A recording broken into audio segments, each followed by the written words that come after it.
following is a winter weather advisory from the National Weather Service for the following county: Cecil County, Maryland, and Chester County, Pennsylvania. Winter weather advisory remains in effect until 10 p.m. this evening. Locations: portions of northeast Maryland and southeast Pennsylvania. Hazard types: snow.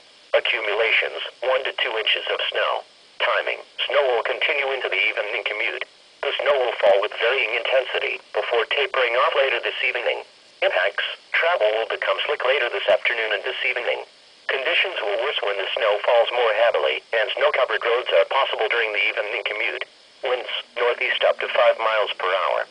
Temperatures in the lower 30s.